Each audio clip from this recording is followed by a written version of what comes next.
বাবা জীবিত থাকা অবস্থায় তার সম্পূর্ণ সম্পত্তি কি একজন সন্তানকে হেবা করে দিতে পারেন, বা অন্য কাউকে হেবা করে দিলে সেক্ষেত্রে অন্যান্য ওয়ারিশগণ কি কোনো ওই সম্পত্তি দাবি করতে পারবেন, বা আইনি কোনো প্রসেস বা পদ্ধতি রয়েছে কিনা সে সম্পর্কে অনেকেই জানতে চেয়েছেন। এনএল অপয়েন্টের পক্ষ থেকে সকলকে সুস্বাগত।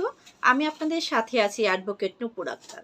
আজকে আলোচনা করব, ধরুন বাবা জীবিত আছে, তার 5 জন সন্তান, কিন্তু 5 সন্তানের ভিতরে 2 জন সন্তানকে তার সমস্ত স্থাবর অস্থাবর সম্পূর্ণ সম্পত্তি তাকে হেবা করে দিচ্ছেন। স্থাবর সম্পত্তিগুলো হেবা করে দিচ্ছেন। তখন অন্যান্য যে ভাই বোনেরা বা সন্তানেরা এক্ষেত্রে বাধা হয়ে দাঁড়াবে কিনা?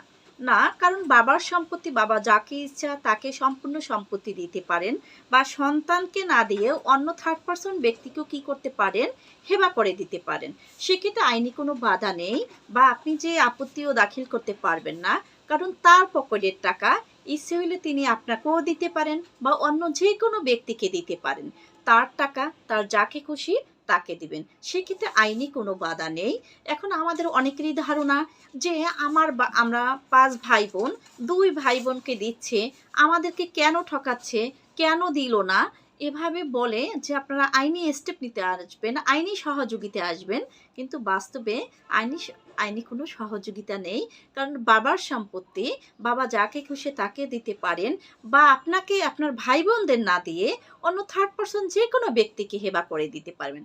সেক্ষেত্রেও আপনারা ওয়ারিশগঞ্জে কিছু বলার নেই, কারণ তিনি জীবিত আছে। তার টাকা পয়সা, তার সম্পত্তি যাকে খুশি তাকেই দিবেন। আশা করি বিষয়টি সবাই অবগত হয়েছেন। ভালো থাকবেন। আল্লাহ হাফেজ।